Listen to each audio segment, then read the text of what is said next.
अस्सलामुअलैकुम। मेरा नाम एस.एम. फ़ारूक सागरी है। आज मैं अपने मुल्क के एक मुआशरती मसले पर बातचीत करना चाहता हूँ। कुरान शरीफ में लिखा है कि अल्लाह जिसको चाहे बेटा दे, जिसको चाहे बेटी दे, जिसको चाहे दोनों दे, और जिसको चाहे फ़कत बेटियाँ दे, और जिसको चाहे फ़कत बेटे दे, और जिसको चाहे बे औलाद रखे। मगर हमारा मुआशरा इस बात को कबूल नहीं करता। जिनको अल्लाह ने बेटियां ही बेटियां दी हैं, वो बेटों की तमन्ना में सारी ज़िंदगी रोते रोते गुजार देते। जिन बेचारों को अल्लाह ने बिल्कुल ही फारिगुल बाल रखा है, वो भी रोते रोते ज़िंदगी गुजार देते हैं। औलाद की तमन्ना में ना जाने क्या क्या अमल करते रहते हैं। वो खुश नसीब जो बेटा और बेटी दोनों से नवाजे गए हैं, वो बेटों वालों पर तंज के तीर बरसाते रहते हैं। कारोबार की नाकामी हो या मुआशी व मुआशरती तनज़्ज़ुली, दोनों की वजह बेटों का ना होना करार पाता है। बेटियां बाइस रहमत और बेटे बाइस ज़िल्लत करार दिया जाता है। ये लोग इसका जीना हराम कर देते हैं।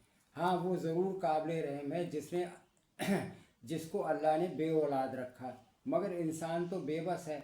वो तो सिर्फ़ अपना इलाज मुआलजा ही करा सकता है।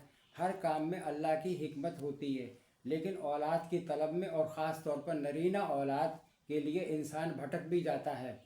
बुढ़ापे के सुख और जायदाद को बचाने के लिए ना जाने क्या क्या करने को तैयार हो जाता है। आजकल बे औलाद जोड़ों के इलाज के लिए बड़े बड़े बाबा लोग मैदान में नज़र आ जाएंगे। दूसरों के बच्चों की कुर्बानी मांगते हैं।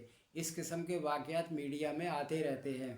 एक दफ़ा इसी तरह हुआ और बेटा भी पैदा हो गया। मगर जूं बेटा बड़ा होता गया, उसके दिल में माँ बाप के लिए नफ़रत बढ़ती गई, और एक दिन वो घर से भाग गया और वहीं पहुंचा जिनकी औलाद की बलि दी गई थी।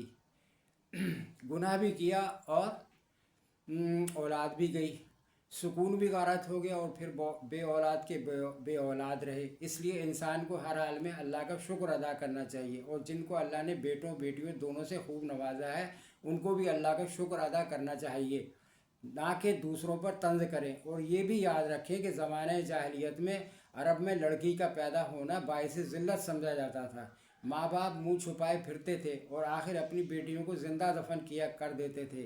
इस्लाम ने ये जाहिलियत ख़त्म की और इसीलिए कुरान में ये सूरत आई। इसलिए इंसान को हर हाल में अल्लाह का शुक्र अदा करना चाहिए। अल्लाह ताला ने तो ख़ुद लड़के को तरजीह दी है, जायदाद में हिस्सा भी डबल रखा, और आखिर में बचा खुचा माल के लिए भी लड़के को तरजीह दी गई। मर्द को औरत का मुहाफिज बनाया गया। फिर ये लोग किस मुंह से फतवा देते फिरते हैं। अल्लाह इन लोगों को नेक हदायत दे और अल्लाह सबका भला करे। आमीन।